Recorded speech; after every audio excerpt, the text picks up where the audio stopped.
Hello dear students, तो आपका स्वागत है मेरे चैनल पे। तो आज हम वर्कशीट नंबर 27 देखेंगे। जो कि क्लास आया 6 के लिए, विषय है साइंस का। तो यहाँ पे अपना नाम लिखें, यहाँ पे अपने कक्षा अध्यापक का नाम लिखें। तो ये वर्कशीट है, यहाँ पे आया 30 दिसंबर 2020 के लिए, मतलब 30 दिसंबर 2020 के लिए। तो the living organisms and their देखेंगे देयर सराउंडिंग्स, मतलब कि सजीव और उनका परिवेश। ठीक है, लिविंग यानी सजीव और उनका परिवेश, मतलब कि वो कहाँ कहाँ रहते हैं, किस प्रकार रहते हैं, उसी के बारे में हम आज सीखेंगे और पढ़ेंगे।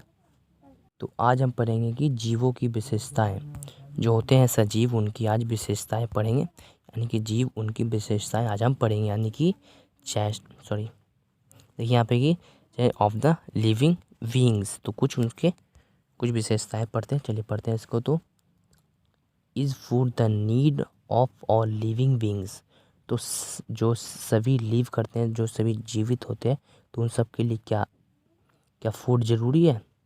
देखिए, to ensure the proper energy for growth of the organisms they need to the food. देखिए यहाँ पे क्या बताया गया कि एनर्जी यानी कि ऊर्जा के लिए और वृद्धि के लिए हमें भोजन की ज़रूरत होती है।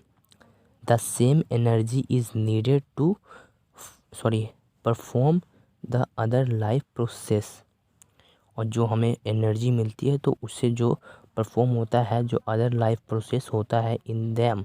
ठीक है, तो plants also make their food through the process of photosynthesis. देखिए, जो पौधा होता है, जो प्लांट होता है, वो अपना फूड कहाँ से होता है, मतलब कि उसके पास मुंह नहीं है कि जो कि वो खाएगा, तो वो खाना कहाँ से खाता है। जो एक पेड़ होता है, एक पौधा होता है, तो वो खाना कहाँ से खाता है, तो वो खाता है फोटोसिंथेसिस, मतलब कि जो प्रकाश है, सूर्य का प्रकाश संश्लेषण से करके खाता है, मतलब जिसको कहते हैं इंग्लिश में फोटोसिंथेसिस कहते हैं उसको। तो लेट्स एक्सरसाइज, तो कुछ है अभ्यास करते हैं, कुछ प्रश्न उत्तर करते हैं। चलिए करते हैं। तो write the type of food the following animal eat, तो यहाँ पे कुछ फूड लिखना है, कुछ भोजनों के नाम लिखना है जो कि ये एनिमल्स ईट करते हैं, यानी कि खाते हैं। चलिए लिखते हैं। तो फर्स्ट में कैट है, सेकंड में एंट है, और इसमें हिरन है। हिरन को इंग्लिश में क्या कहते हैं, तो आप कमेंट करके बताएं। और चींटी को इंग्लिश में क्या कहते हैं, कमेंट करके बताना है। और बिल्ली को इंग्लिश में क्या करना है, कमेंट आपको ज़रूर करना है। ठीक है, तो ये क्वेश्चन है आपका एक। चलिए लिखते हैं इसका आंसर कि कैट के खाता है, एंट के खाता है, और हिरन के चीज़ खाता है। चलिए करते हैं इसका आंसर। सो डियर स्टूडेंट्स, हमारा आंसर यहाँ से आपको दिख रहा होगा, आपको जो स्क्रीन है, फ़ोन का स्क्रीन है, उस पर दिख रहा होगा, जो कि कैट है। CAT cat. कैट मीन्स बिल्ली। बिल्ली क्या खाती है, मिल्क, रैट और चपाती। आपने देखा होगा खाती हुई कि वो मिल्क खाती है, और किसी का मीट, जो मीट होता है ना, मीट भी खाती होगी। आपने देखा था कि मीट भी खाती है। और जो एंट होता है, एंट यानी चींटी, तो मैंने चींटी का ऊपर में लिखवा दिया, तो आप ऊपर से भी देखकर लिख सकते हो। चलिए देखते हैं। A piece of food dead organisms, तो ये किसी चीज़ का जो कुछ बचा उचा होता है वो खाता है, और डेड यानी कि जो मर चुके मृत जीव खाता है। ठीक है, तो इसका आंसर क्या हो जाएगा, a piece of food dead organisms, तो ये दो चीज़ खाते हैं। ठीक है, जो हिरन है, हिरन क्या खाता है, ग्रास यानी कि घास, लीव और प्लांट्स। जो ग्रास यानी घास, लीव्स यानी पत्ते, और प्लांट यानी पौधा। ठीक है, तो ये हमने हिरन का ही बता दिया। चलिए अब देखते हैं आगे क्या है। तो आपको मैंने क्या क्वेश्चन पूछा था कि इनके इंग्लिश में नाम लिखना है आपको कमेंट में। कमेंट यानी कि कमेंट सेक्शन में, जहाँ से आप हमसे बात कर सकते हैं डायरेक्टली। ठीक है, तो आपको भी कमेंट करके बताना है कि ये से इनके नाम क्या है इंग्लिश में। सो डियर स्टूडेंट्स, हमने बता दिया आपको आंसर। अब आपको क्या करना है, चैनल को सब्सक्राइब, वीडियो को लाइक। तो have you observed how the living organisms grow, तो आपको क्या पता है कि जो ग्रो करते हैं, जो जो जो जीव होते हैं, जो मतलब कि जो चल सकते हैं, फिर सकते हैं, वो ग्रो कैसे करते हैं। देखिए, all living organisms grow in size day by day, जो कि हर मतलब कि जो भी जीवित ऑर्गेनिम्स है वो ग्रो मतलब कि हर दिन प्रतिदिन करता है, ग्रोथ करता है।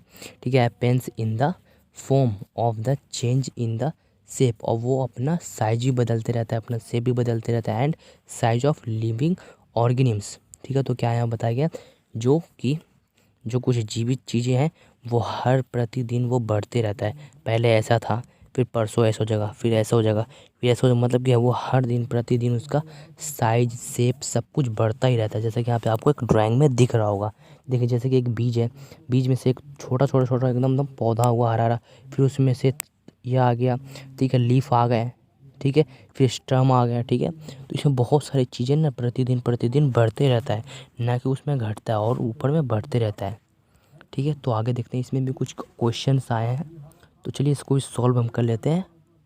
तो question, name any 5 things which you do not see growth. तो आपको कुछ 5 थिंग्स यानी कि 5 चीज़ों के नाम लिखना है जो कि बढ़ते नहीं हैं, वो वैसे के वैसे ही रहते हैं मगर वो बढ़ते नहीं हैं, ठीक है। तो 5 ऐसे चीज़ों के नाम लिखना है।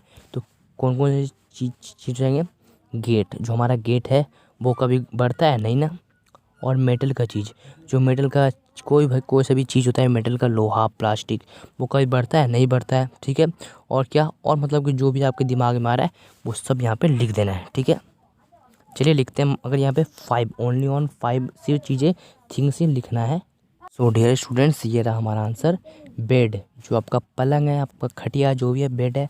स्टोन, स्टोन यानी कि पत्थर। मिरर यानी आईना। और स्पून्स यानी चम्मच। फ़ोन्स यानी मोबाइल। ये 5 चीज़ें हैं जो कि आपका कभी नहीं बढ़ता, उतना ही का उतना ही बढ़ा रहता है, ठीक है। तो आगे देखते हैं आगे क्या क्वेश्चन आंसर आए गए हैं।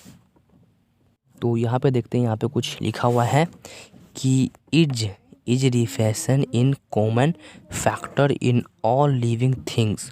तो क्या वो श्वसन करते हैं सभी जीव? तो देखते हैं यहाँ पे कि respiration is necessary of all living organisms to survive. जो हर मतलब कि जो हर कोई जीवित इंसान है, यानी कोई वस्तु है, कुछ भी है, वो श्वसन करता है, सर्वाइव करता है।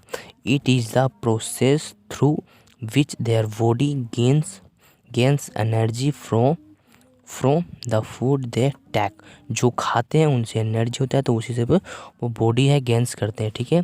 तो same animals do have different, और कुछ जानवर उसके उल्टा करते हैं, यानी कि डिफरेंट करते हैं, जैसे कि मैसिलेंस of the exchange of gases. For example earth from breath और थ्रू देयर स्किन।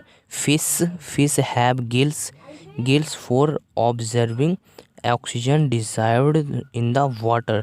जो फिश होता है, फिश जो वाटर के अंदर जो थोड़ा थोड़ा ऑक्सीजन होता है, उसी से अपना श्वसन यानी कि अपना सांस लेता है, ठीक है, जो कि फिश है वो, ठीक है। तो as for plants they make the use of the leaves for exchange for gases. Their leaves contain tiny pores through which they release oxygen and use carbon dioxide।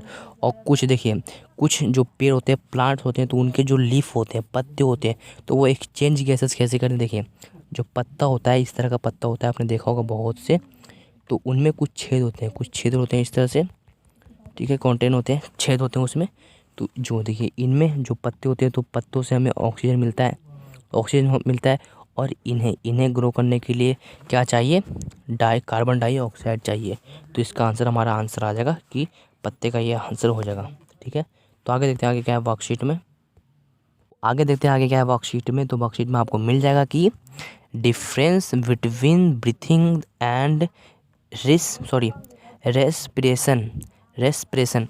तो इसमें क्या क्या कह रहा है कि देखिए, अगर आपको इंग्लिश में समझ नहीं आए, तो आप एक बार हिंदी मीडियम का जो वर्कशीट आया था साइंस में, आप उसमें से थोड़ा थोड़ा देखकर समझ सकते हैं कि वो उसमें क्या बताया गया है, ठीक है। तो जैसे कि इसमें बताया गया है कि श्वसन और सांस लेने की प्रक्रिया में अंतर, ठीक है। तो आप इस तरह,